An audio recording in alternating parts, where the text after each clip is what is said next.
Have you ever noticed how some sci-fi movies kind of feel like ancient Rome in space? You know what I mean? Like you've got spaceships and togas all mixed up together. Yeah, it's true. It's like those Roman influences are baked right into a lot of our modern sci-fi. Yeah, and that's what we're going to dig into today. We're diving deep into this connection between Roman history and science fiction. We've got a great lineup of sources for this deep dive. Hmm. Everything from classic Star Wars to some fascinating articles about Roman history. We'll even be looking at some works by Isaac Asimov and Frank Herbert. Oh yeah, this is going to be fun. Hmm. So how do those echoes of Rome actually show up in science fiction? What can those connections tell us about what we're drawn to, and maybe even what makes us a little anxious? Those are some great questions, and we'll be exploring those as we delve into some really popular sci-fi works. Sounds good. I think the most obvious place to start is Star Wars, right? I mean, right from the beginning, they're talking about an empire and a senate. And let's not forget, Princess Leia. She practically looks like she walked straight out of a Roman statue. You're right. The people who made Star Wars, especially the original trilogy, definitely leaned into those Roman visuals. But it goes beyond just how things look. Oh, I bet it does. I can't wait to hear what you found. Okay, so think about Luke Skywalker, our hero from Tatooine, right? Those simple clothes he wears, that tunic and pants, they're not that different from what an average person in Roman times might have worn. Wow, I never really made that connection before. So even Luke's everyday clothes were part of this whole Roman thing. That's kind of cool. It is. And then there's the whole political drama with the emperor getting rid of the Senate. Mm. That really mirrors what happened in ancient Rome when the Republic fell and Augustus took over. Yeah, I never thought about it like that before. But you're right. It's that whole idea of a republic turning into an empire. Yeah. And it's something that's always been a bit of a worry, especially in America, right? Exactly. The founding fathers of the United States were really focused on avoiding the mistakes that the Roman Republic made. They didn't want to see their own government fall apart in the same way. Makes sense. And that whole anxiety about democracy being fragile, about potentially falling into tyranny, that's all over Star Wars too, isn't it? It is, and it's a theme that's likely to resonate with audiences, particularly in the West, where we have that shared history and those shared anxieties. And speaking of the Republic, Mhm. do you remember how much the original Star Wars movies talked about the Old Republic, the Mm. time before the Empire? They never really showed it on screen, but it always felt like there was this whole backstory there full of mystery. Absolutely. It's a clever way of storytelling. You're hinting at this rich and complex history without actually laying it all out. It makes the world feel more real, more lived in. It totally does. It makes you want to know more. Like, Yeah. what happened to this amazing republic? What caused it to fall apart? And you know what? The Star Wars novelization that came out shortly after the first movie actually fills in some of those blanks. It does, and it doesn't shy away from those Roman parallels, the way the Republic falls in the novel.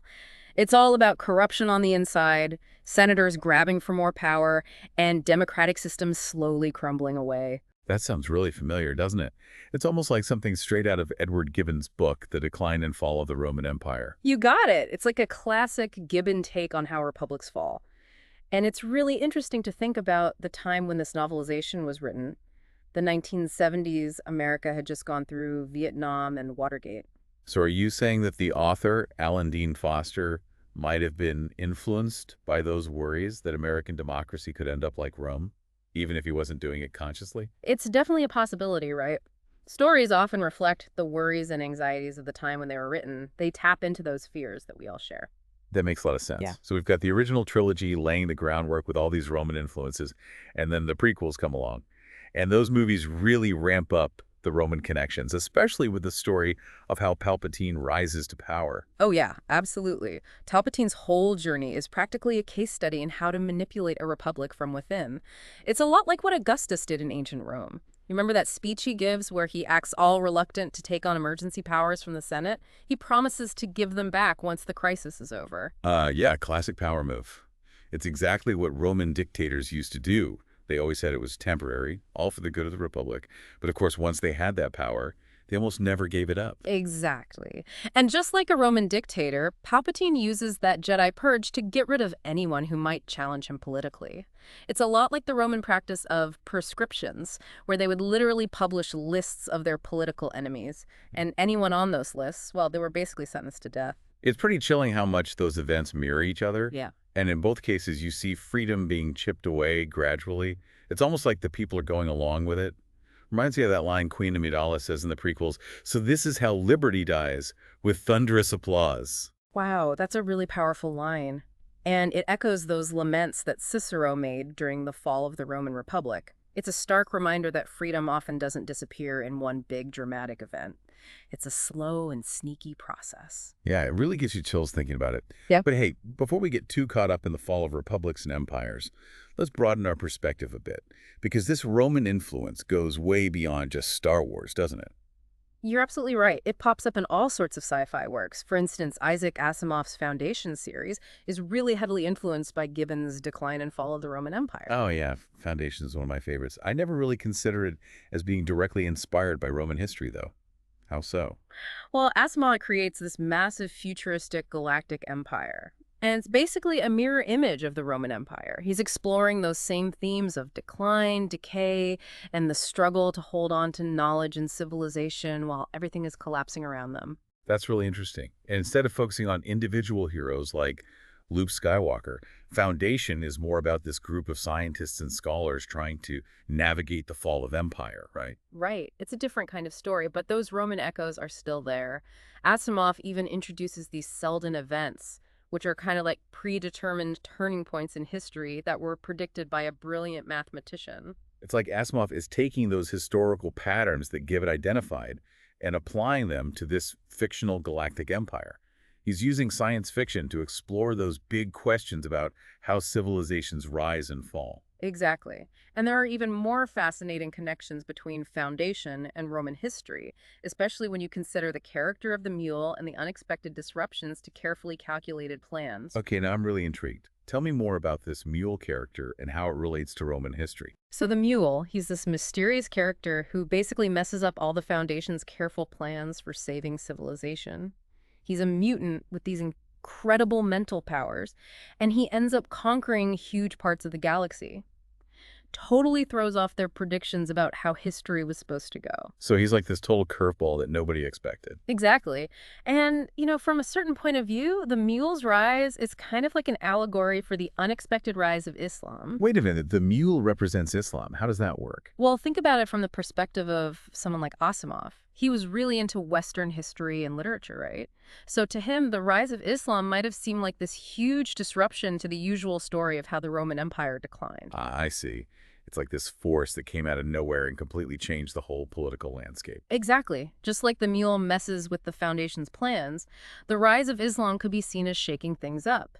It disrupted those predictions about how the Roman Empire was supposed to decline and how Western civilization was supposed to rise after that. That's a really cool connection. Mm. It makes you realize that even the most carefully thought out plans can get thrown off course by something totally unexpected. Absolutely. History has a way of surprising us.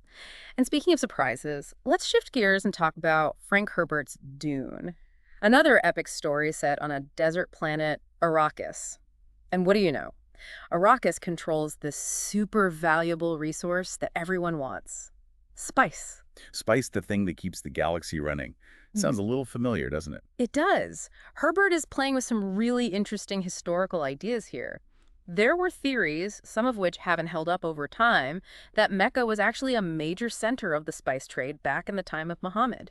So Dune takes that idea and creates this whole intricate world where controlling the spice trade equals political power. Exactly. And just like in Star Wars, you've got this powerful empire trying to keep things under control, while those who are on the outskirts are fighting for their own freedom and independence. And Paul Atreides, the main character in Dune, he becomes this almost messianic leader, kind of like a sci-fi version of Muhammad.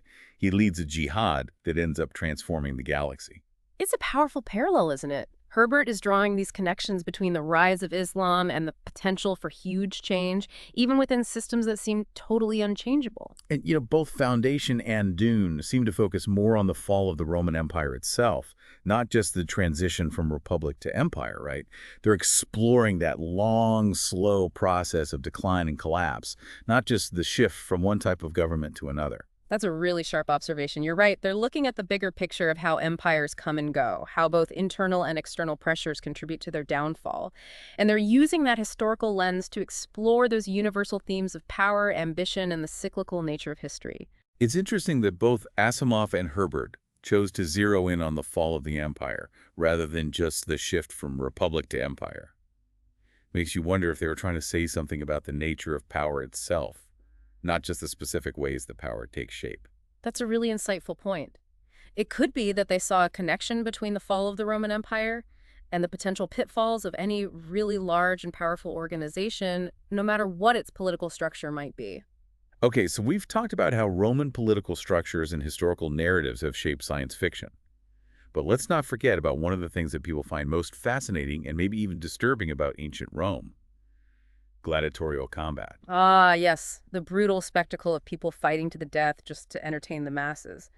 It's definitely a dark part of Roman history, but it's one that still captures our imagination, even in the world of science fiction. It's like we're both drawn to it and horrified by it at the same time. And there's no denying that it makes for some really compelling stories. For sure. And it gives us a powerful way to think about our own relationship with violence and entertainment.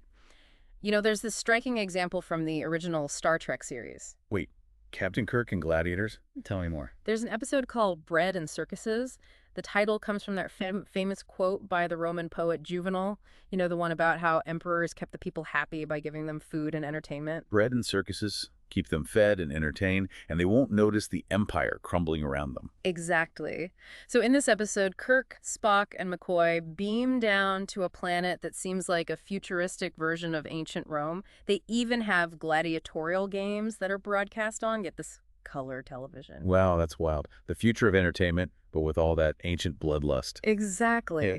It's a really interesting mix. And what's funny is that Spock, with all his logic and vast knowledge, gets something wrong. He's talking about how much this civilization reminds him of ancient Rome, but then he says something like, I don't remember the Romans worshiping the sun. Oh dear. Someone needs to brush up on their Roman religious history. There were tons of sun cults in ancient Rome, right? You're telling me. The cult of Sol Invictus, for example, was super popular. Even Spock, with all his Vulcan brain power, can have blind spots. I guess it makes him a little more human, don't you think? It does. But the real kicker is how the episode ends. Just when you think it's all about those surface-level similarities to Rome, things take a twist. Okay, now I'm really curious. What happens? Well, it turns out that this society that looks so Roman isn't worshiping the sun at all. They've actually developed a new religion based on, you guessed it, the teachings of Jesus Christ. Whoa. Gladiatorial games and Christianity. That's quite a combo. It is. And the episode ends with Kirk reflecting on how this society has blended Roman spectacle with Christian morality. He even says something like, Caesar and Christ, they had them both, and the word is spreading only now. That's a lot to think about. It's like they're struggling with how to reconcile these seemingly opposite ideas. Brutality and compassion, power and faith. Exactly. And it reflects those Cold War anxieties we talked about earlier, that tension between the power of the state and religious belief. Okay, so we've got Star Trek giving us futuristic gladiators with a Christian twist. But if we're talking about modern takes on this theme, we can't leave out the Hunger Games, right? Oh, absolutely. The Hunger Games is a brilliant, albeit pretty chilling, example of how the idea of gladiatorial combat continues to grip our imagination, even in a dystopian future. Totally. You've got these televised death matches where young people are forced to fight each other to the death, all for the entertainment of the capital. It's like ancient Rome meets reality TV.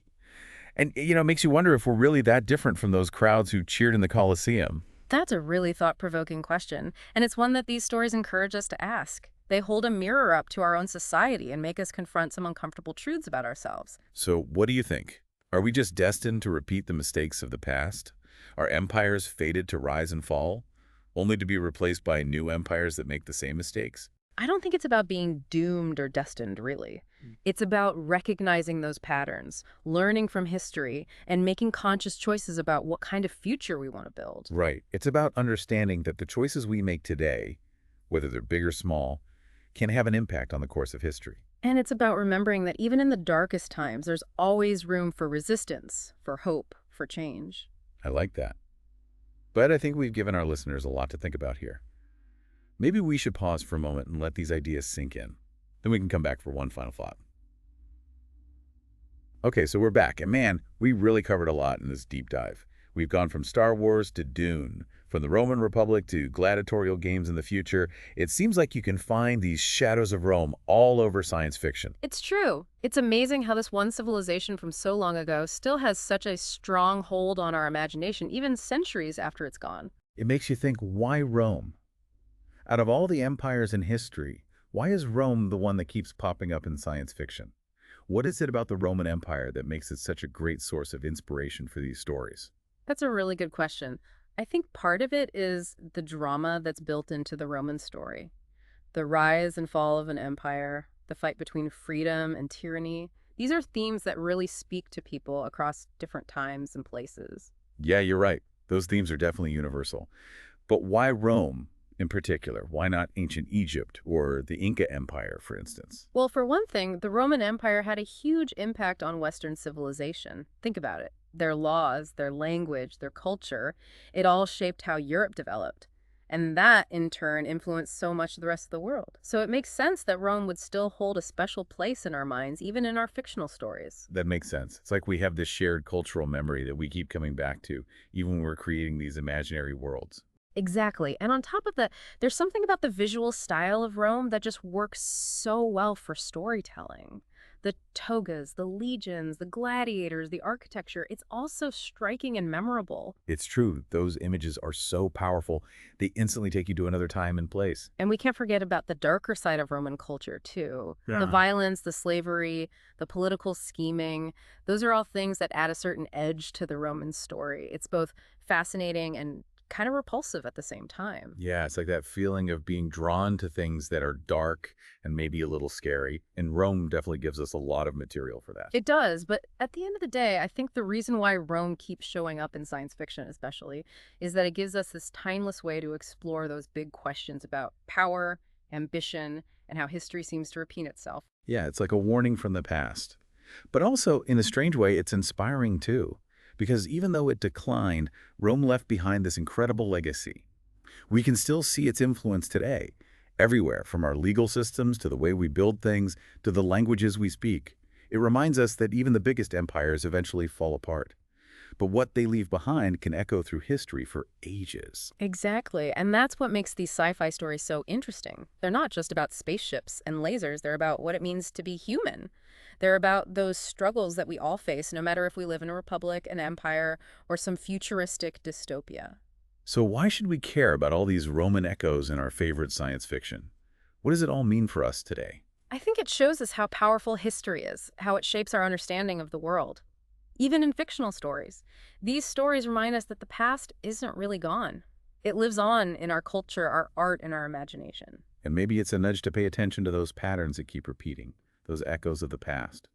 Not just in the stories we enjoy, but in our own lives, too. Because, as we've seen, even in a galaxy far, far away, we're still dealing with the ghosts of Rome.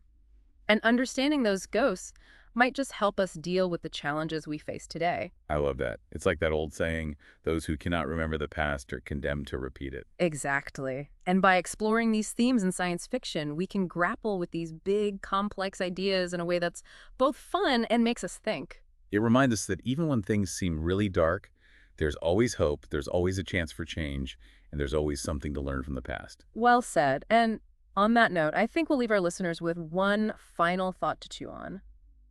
Is the Roman Empire really gone? Or is it still alive in our minds, shaping our fears and what fascinates us, our hopes and worries about the future? Ooh, that's a good one. Something to think about as you head back to that galaxy far, far away. Or maybe just your own backyard.